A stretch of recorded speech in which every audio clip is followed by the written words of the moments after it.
New York के एक पुराने इलाके में एक नवविवाहित जोड़ा जेसन और एमिली कार्टर हाल ही में एक पुराने मकान में शिफ्ट हुआ था। ये घर 1940 के दशक में बना था और इसकी कीमत भी सामान्य से काफी कम थी। दोनों ने इसे एक सुनहरा मौका समझा और खरीद लिया। शुरू के कुछ हफ्ते सब ठीक चला, लेकिन फिर एक रात जेसन को घर की एक दीवार के पीछे से धीमी धीमी खटखटाने की आवाज सुनाई दी।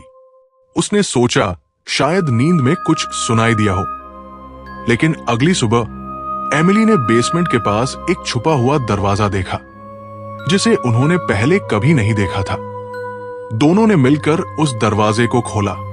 नीचे एक बंद और सील किया हुआ पुराना तहखाना था।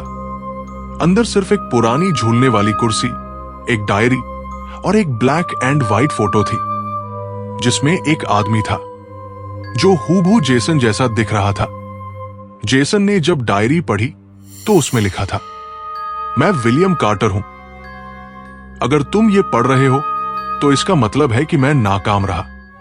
मुझे मत ढूंढो, वो आ रहा है। उस दिन के बाद से एमिली ने जेसन के व्यवहार में अजीब बदलाव महसूस किया।